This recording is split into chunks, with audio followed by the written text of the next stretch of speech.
Is Three-Eye Atlas the return of the Anunnaki, the Watchers, or something else entirely? An unknown civilization heading toward Earth, or silent probes scanning our world, or simply an interstellar rock racing through the void? Today, telescopes capture the same mystery our ancestors etched into stone, but the question remains, are they passing by, or coming back? And if they're coming back, what do they want? Are they simply intergalactic explorers, or are they looking for a new home? Do they seek our resources, or an enslaved labor force? Are they friend, or foe?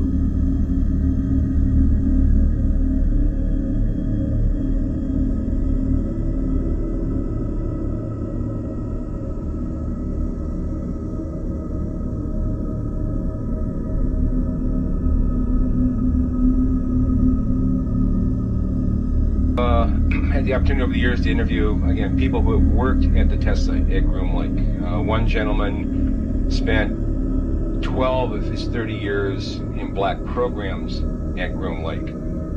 When I asked him, I said, first of all, I said, do you believe in UFOs? And he looked at me with a straight face in one-on-one. He said, absolutely, positively, they do exist. I said, can you expand upon that? He said, no, I can't. About a year later, we were talking about, again, activities at Groom Lake, and I asked him, I said, you know, can you really tell me what's happening out there? And he said, well, there's a lot of things that are going on there that I won't be able to tell you until the year 2025. But we have things in the Nevada desert that would make George Lucas envy.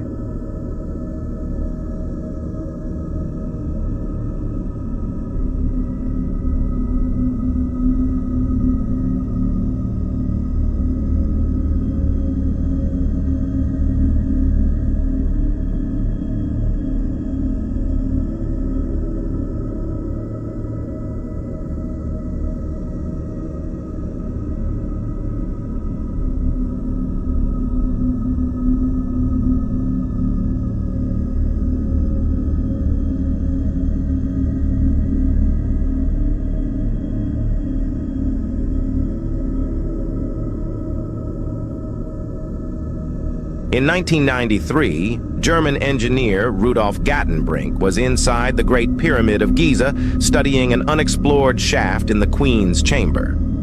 What's interesting about this shaft is that it doesn't open up to the outside. Instead, it goes about 10 feet into the wall and leads to a dead end, meaning the purpose of it was still unknown.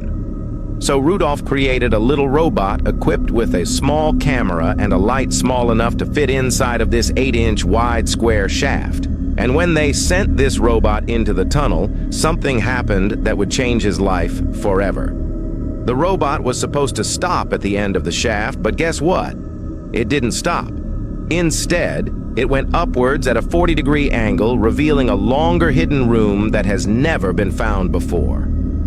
Now you ask yourself, what in the hell was in that hidden room? At the end, there was a small limestone door with 2 copper handles. Finding metal surprised Rudolph's team, because metal has never been found anywhere else inside the Great Pyramid, which is supposed to be made entirely of limestone. This was the first time in history someone found a hidden door inside a pyramid. Follow for part 2. It gets even crazier. Did you know trees used to push past the clouds? No, not these twigs we call forests now. I'm talking about real trees. Skyscrapers of wood. Trunks so thick they could swallow city blocks. Gone. All gone. Cut down. Erased. You ever heard of the global deforestation event? No? Of course not. They scrubbed it. Take Devil's Tower in Wyoming, for example. They say it's volcanic. Really? That thing is a petrified stump. Look at it. Perfect vertical lines, flat top, root-like base. Just like a tree, only one the size of a mountain. And it's not just Devil's Tower. All around the world, you'll find flat-topped mountains, mesas, buttes, giant plateaus, and they all look the same, like tree stumps, as if enormous trees were cut down and the land was logged on a massive scale. You really think that pattern just happened by chance?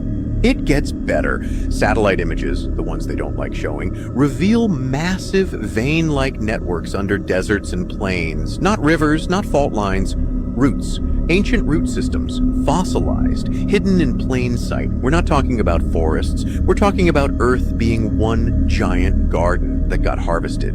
Allegedly, this wasn't logging. This was planetary surgery. Someone or something cleared it all long before us, and we've been living in the leftovers ever since. But hey, keep calling that nature.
The color blue was never written down. Weird. Like in the Bible and like all this, like blue was never a word. Weird. And they would always just... They didn't have a word for that color? No. And so, but like when they would describe like the ocean and stuff like that, they would describe it as like green. What? And yeah. And so the theory is if you can't connect a word with a color, can you not see that color? Because your brain... And so they did an experiment in this tribe, and they also have never heard the word blue. And so they gave this graph, and it's this graph of like 12 squares, and they're all green, right? And then there's one that's like a bluish green. And they had these people look at it, and they were staring at it, and it took them so long to figure out which color, because they don't know what to look for in the blue. It was weird. And then they showed another one, and it was all green, and then there was one square that was just like a shade lighter of a green, but it was hard for us to see, and they could spot it instantly. Wow. Because they have like over 30 words for green. Oh my gosh. Your brain is tricky.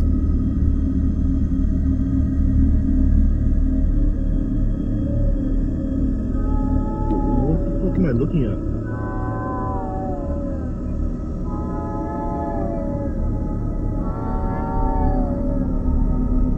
What the fuck is that?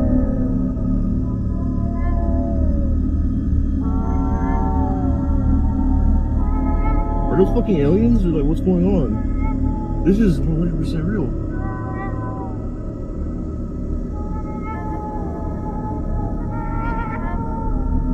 What's going on?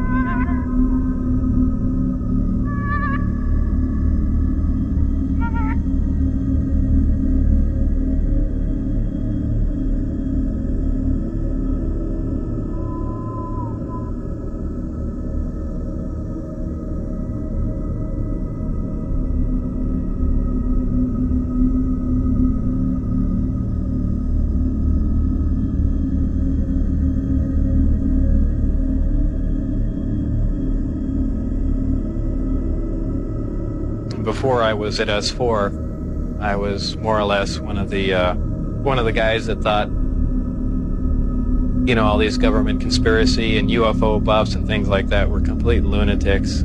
I even remember before I was involved there, a friend showed me a little newspaper clipping. It said John Lear was giving a lecture who was touting that aliens from another world came to Earth and there's 70 different species. And I remember laughing on the phone that this guy had lost his mind.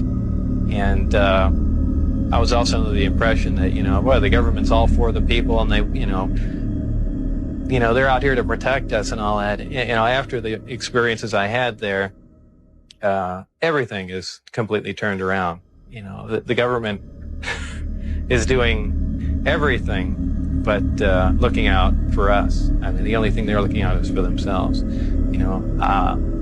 Obviously, the ET craft do exist. Something had to build them, so there must be aliens.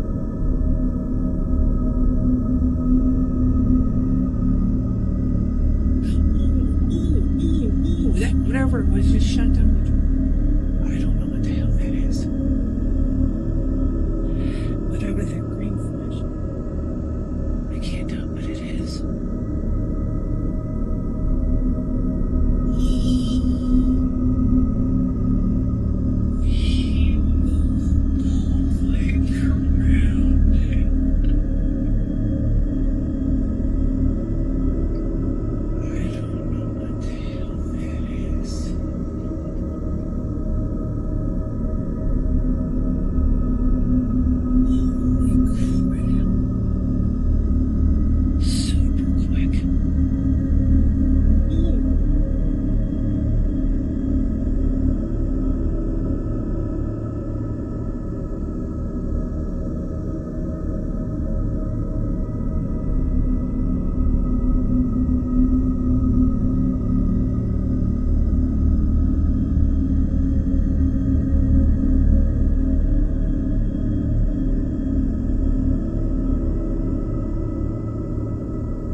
UFOs are in the Bible. In a second, I will show you proof that the biblical prophets were encountering UFOs.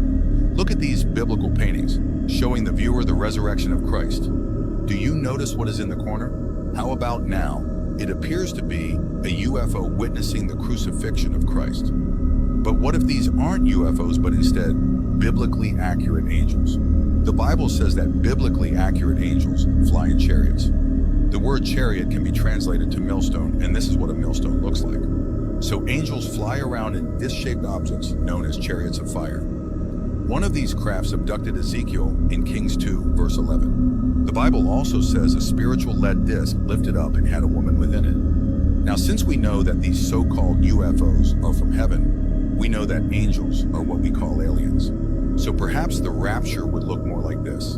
And we were conditioned to believe when this day came, it was an alien invasion and not God coming to rapture his children. There is a secret government book that I came across that exposes all of these angelic races. If you would like a video on these races, comment angelic races. Did you know? Okay, you have got to see this video of a 100-pound anvil floating in mercury. And this gets into why were the Egyptians obsessed with mercury? Why did they find red mercury in different places? Why are there lakes of liquid mercury under the ancient Chinese pyramids? I don't know if you guys heard about this. Just check this out. We got to discuss it. Here's my 110-pound iron-working anvil. Set it in here and see if it floats. Okay, it doesn't seem to want to stay upright. I'll slide it over. There it is. It's floating. Look at that. The iron anvil floats because mercury has a density nearly twice that of iron. In fact, due to the density ratios, the iron actually floats better than wood does in water. Oh, it's hard to push down. My hammer in. Hammer floats too. That's pretty great. Hope you enjoyed it. Okay, so my question is, first thing, where the Sam damn did you get a whole bunch of freaking mercury? Can you just buy that? Because this could be experimented with. You know, the other thing that's interesting is when I'm talking about red mercury, it's a mythical substance. Like, there's not a lot of information on it. It's actually considered to be a myth.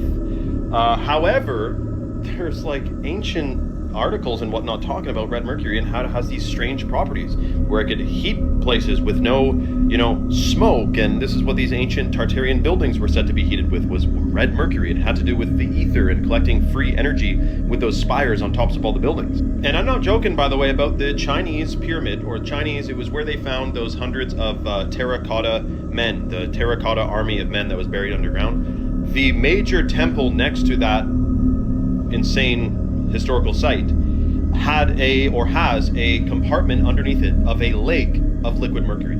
Either they built the thing on top of that, or they brought that in for some reason. There may be properties to these elements which we are not told, but I can tell you they know all about, probably in the Vatican archives. Let me know your thoughts below and follow for more. What you are witnessing right here is something nobody voted for. Nobody said yes to this. If they had taken a vote, I guarantee most people would say no.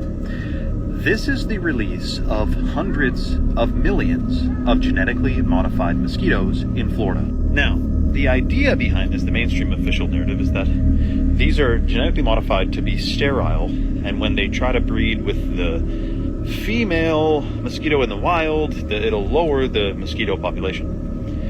But here's the crazy part. Where is the documentation? Because surely they have like a genetic profile and all of the science behind these mosquitoes. We don't see any of that. We just hear, we're releasing GMO mosquitoes to keep the population down. What type of gene sequences are included in these mosquitoes? What happens if you're bit by a genetically modified mosquito? Why is there no discussion or transparency on this issue? Now, this article is from 2020, but they've been doing this every year. In 2020, 750 million GMO mosquitoes were approved for release. Who approved them? Certainly they didn't ask the public. And secondly, I will say, the food chain, that mosquitoes, like frogs eat them, dragonflies, it's a major food source, birds eat them, bats eat them. We know how important bats are for the ecosystem. So this is not a good idea, yet it's being done. Why? Because I don't buy the official story that this is to keep the population of mosquitoes down. That may be the result of this, but there's something else going on here. Comment your thoughts below and follow for more. The fact that this was discovered hiding under a painting during a renovation of a cathedral in Naples says it all. Another sloppy cover-up of our true past at work. I think they tried to cover up giants and dragons, griffins, and a lot of other creatures. Yet they did such a sloppy job, they just ended up calling them mythical creatures. But isn't it odd, the Chinese zodiac has all real creatures but one. And the fact that so many of our cultures, all across our realm, share the same depictions of dragons, much like they do giants and many other creatures. These artists drew exactly what they saw.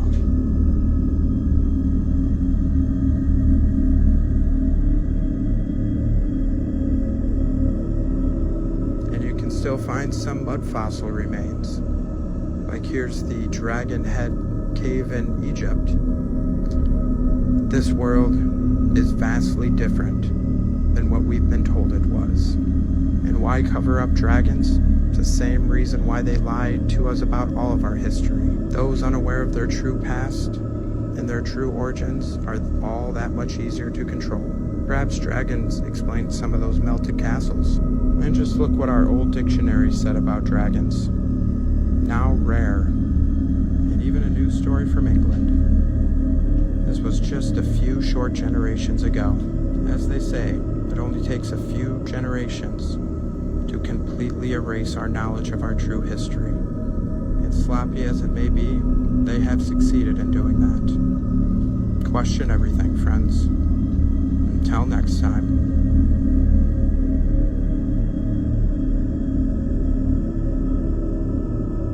The guy who posted this video claims that he has finally solved the mystery of Egyptian pyramid building and the mystery of Edward Leeds Calnan. But who is Edward Leeds Calnan? It is believed that this man learned the secret of pyramid building back in the last century. Having a height of 1 meter 50 centimeters and weighing 55 kilograms, he single-handedly moved coral blocks weighing up to 40 tons and built with his own hands the famous Coral Castle in Florida. The man built it at night behind a high fence, but people who were able to spy on him claimed that they saw the giant blocks just floating in the air. And this is a video of our time. It shows giant blocks levitating from sound waves, and you can lift any rock. Scientists suggest that most likely the creators of the ancient pyramids had special tools that allowed, with the help of sound, to lift giant blocks. For example, as on this video where the guy with the help of sound vibration from the pipe raises a piece of metal. By the way, do you think people could have built the pyramids 5,000 years ago? Or were they built before us by a past advanced civilization?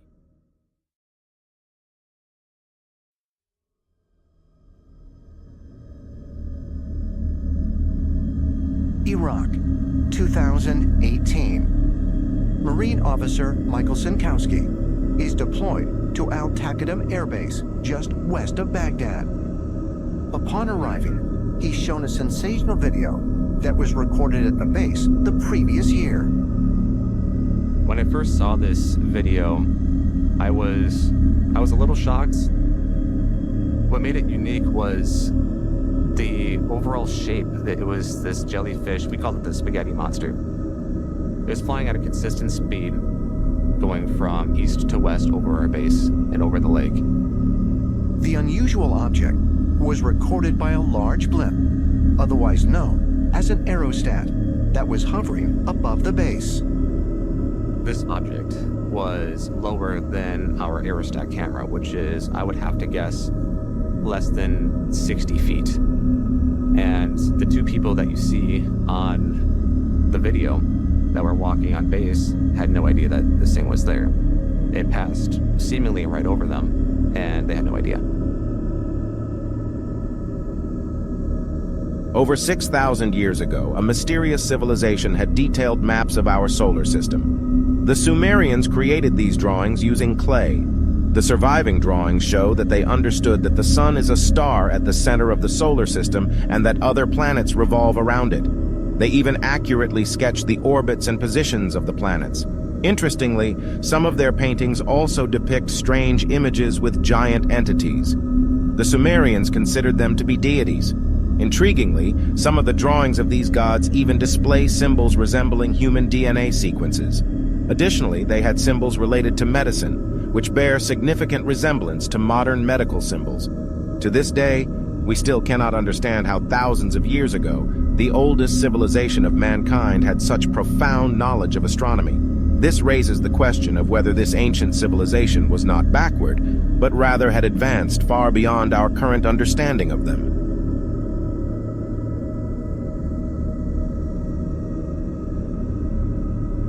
There's no way they just released this about the Epstein list and we finally might have, oh wait, never mind, we're getting invaded by aliens in November. This might just be the perfect distraction to everything that's going on and to what they're planning to do next. Yup, this video is definitely getting shadow banned for entertainment purposes only. A group of researchers announced that an interstellar object approaching us might be hostile alien technology that could reach Earth by the end of November 2025. It's called 3I Atlas, which is barreling towards the sun at more than 210,000 kilometers an hour and is a confirmed interstellar object. The fastest and biggest interstellar object we've ever seen, which might be up to 24 kilometers wide. This thing is bigger than Mount Everest, and actual Harvard astrophysicists are suggesting it may be a massive alien mothership coming to invade us. And I ain't gonna lie, they have quite a bit of evidence that very much supports that claim. Because what really makes this object so special is the fact that it's interstellar, meaning that it came from outside of our solar system's heliopause, the boundary that marks the end of our sun's gravitational influence and the beginning of interstellar space, the vast expanses of emptiness between all the solar systems within our galaxy. And the reason this is such a significant discovery is that we've only ever detected 3 interstellar objects pass through our solar system in history. The first one being Oumuamua in 2017, which was also thought to be an alien spacecraft and definitely not an asteroid. It had this weird elongated shape and it sped up as it left our solar system, which scientists couldn't explain. Probably just a probe the aliens sent here for scouting before they invade us with this one, right? The second one was 2I Borisov, a comet that passed by us in 2019. This one was probably just a comet. And now we have 3I Atlas. 3I representing the third interstellar object we've encountered, not 31 Atlas as many people are mistakenly calling it. Initially picked up on July 1st, 2025 by the Atlas Survey Telescope in Chile. Initial observations suggested it may be a large comet surrounded by a cloud of ice, gas, and dust called a coma. But a follow-up paper co-authored by Harvard professor Avi Loeb titled "Is the Interstellar Object 3I Atlas Alien Technology?" claims just that, which points out this object displayed many anomalous characteristics that would strongly indicate it is not a comet, such as its orbital path appearing strategically planned for reconnaissance, showing that this object will be briefly hidden from view from us behind the sun at its closest approach to Earth, making it undetectable to us for a few days, which he states is exactly what an intelligent species would do if they wanted to plan an attack. Its speed appears to be much faster than what would be expected from an interstellar object of this nature. It's also moving in retrograde, meaning against the orbital paths of all of our planets, and is only 5% deviated from our solar system's orbital plane. Anomalies and precision like this are highly unlikely to happen at random and do in fact seem extremely calculated. Not to mention, further observations show that it has a very short tail, which comets are supposed to have long ones and is unusual for one of this size. To